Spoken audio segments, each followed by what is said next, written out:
hockey world is ready for the rematch. It's Edmonton versus Florida, part 2 in this year's Stanley Cup Final.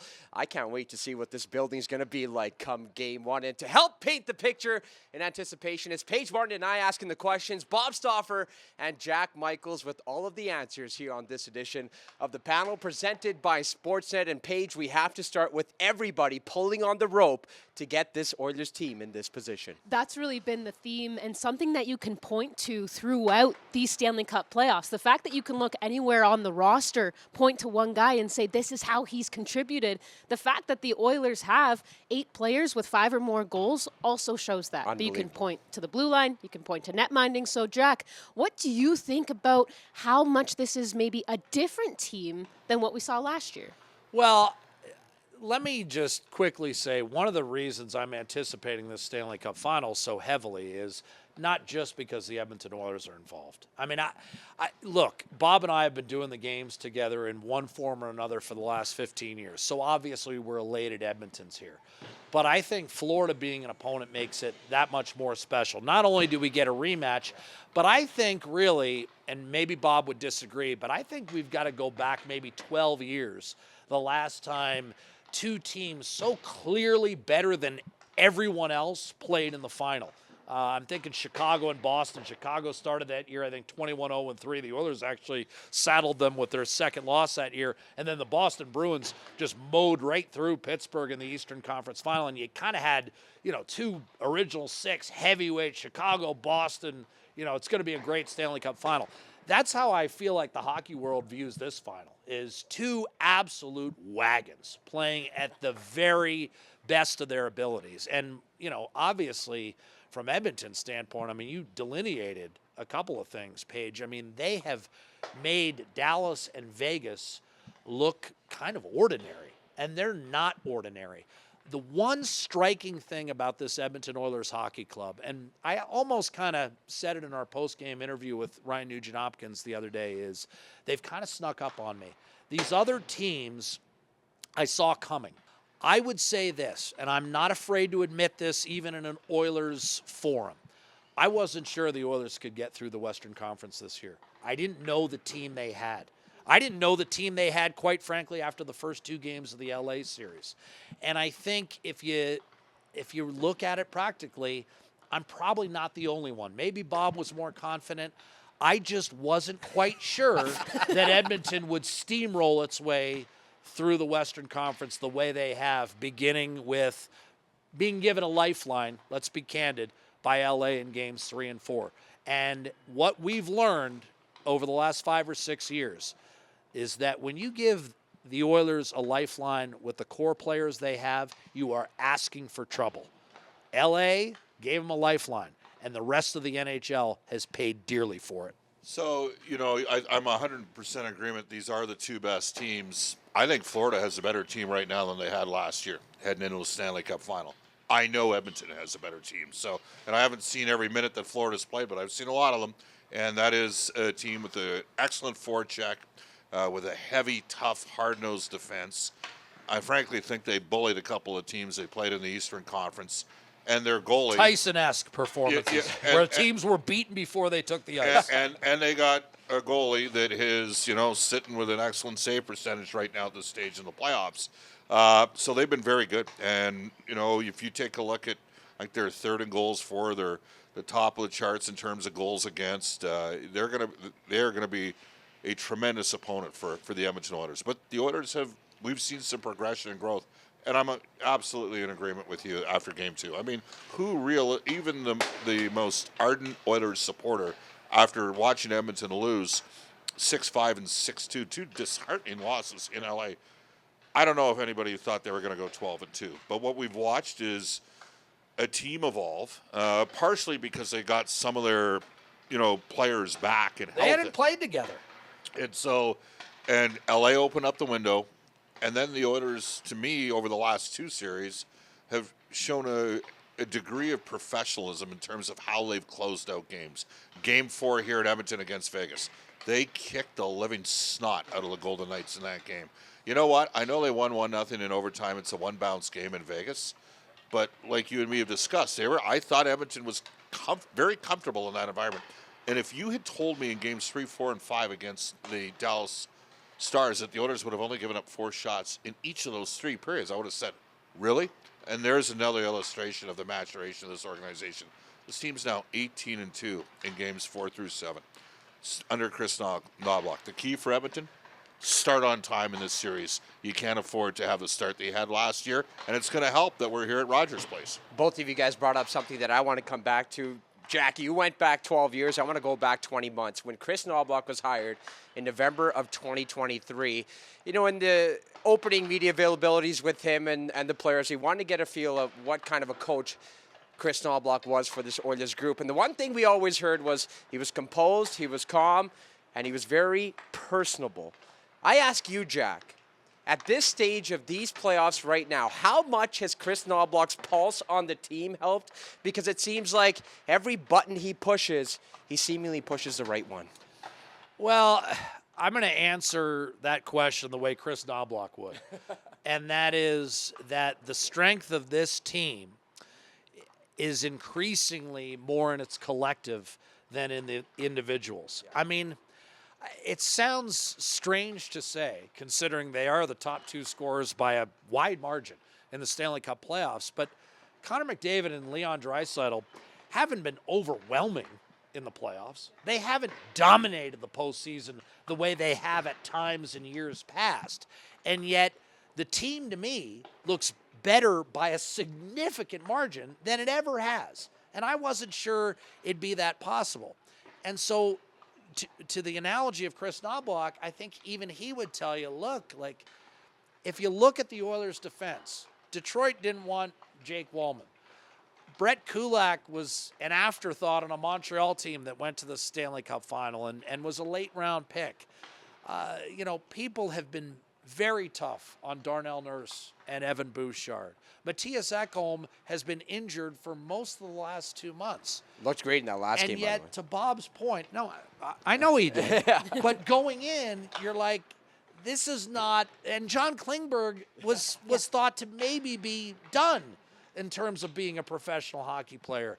This is not a blue line that, to Bob's point, you necessarily think would be such a smothering presence. I mean, Dallas at home, before, I would say, a louder crowd than what we saw in Dallas last year, down 2 goals, with its season on the line, couldn't even get a shot on net for the last 11 minutes.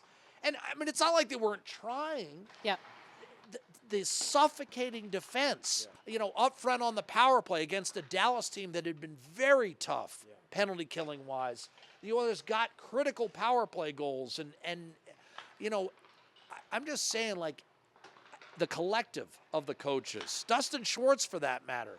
I mean, all of a sudden you look at Edmonton's goaltending. One guy has played to a save percentage of something like 96 in his wins in the playoffs, and the other guy's 6-0, and he can't get in the lineup. I mean, the depth on this team is amazing, and I think that translates to the coaching staff. And so 2 goalies with 6 wins, 9 defensemen have played in the playoffs, 14 forwards have goals. You and me walk back with Chris a lot on the road. First thing he does every time, I got a lot of really good players. And there is a tenor with him. It's going to sound self-serving from my end because I watch Chris play as a player. Yes. But he would deflect the heck out of that question, Right. would he not? Yes. He'd be like, Yes. "Yeah, I know done a he good would. job." I didn't think you would. No, but what He's got a lot of help. No, but he knows he's got, and I personally, when I watched him in Kootenay, and it's tough to get guys, they're not even in the league anymore. I knew then watching him that he was going to be the coach of tomorrow. And then he went to Erie and became the first major junior coach in history to have 4 straight 50-win seasons, 2 of which were after when Connor McDavid left. This guy can coach, and you said it, it's the staff. Paul Coffey has bred a different type of confidence in Ledee. I'm going to say right now, Jack, I think, as somebody that grew up watching the Oilers of the 80s, I think this is the best defense the Edmonton Oilers have had since the 1987 Stanley Cup Final, which was the last year Paul was with the Oilers in the playoffs. So, But I think you'd agree, it doesn't look like that on paper. It didn't look like that initially, but now that I thought, hey, lots of people thought Klingberg was washed. He kept on getting better and better. Stan Bowman deserves a lot of credit. And that is the other part of this here is, and Stan, I mean, you'd be with us with Stan in November, and he was like, we got to get more guys that can transport or transition the puck. And they added 2 guys that could do it in terms of Klingberg and Wallman. And nobody had Wallman. None of the trade breakers had Wallman out there as being available. And then the Oilers added a little bit of size, which they're going to need in this series.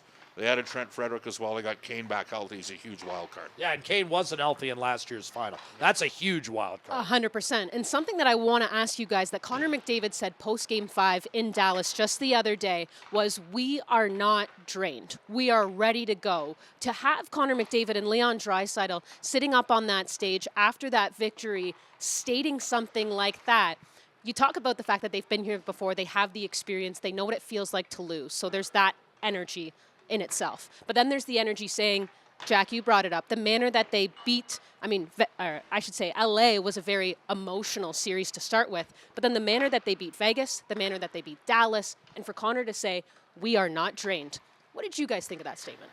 All right, well, I'm going to bring up Draisaitl because it wasn't just Evander Kane that was hurt last year in the playoffs. As we know, Evander got pulled out after Game 2. Leon, he's got the pain threshold of a cadaver. He is one tough SOB. And he played through it, but he wasn't. He'd be, he was a little frustrated. He said it. He goes, "I wish I had been able to play better." In right, the final. and my expectation is he will play better this year because he's way healthier. He seemingly can play with anybody. It doesn't matter who he plays with. Like the Oilers do have the one significant absence. Zach Hyman's a hell of a player. He scored in both games this year against Florida in the regular season. He had 70 goals last year. Was leading the league in playoff hits. That's a loss. But the Oilers have lots of other guys that can contribute, and I look at Leon and Evander in particular, and I think Florida's getting a little bit different animal.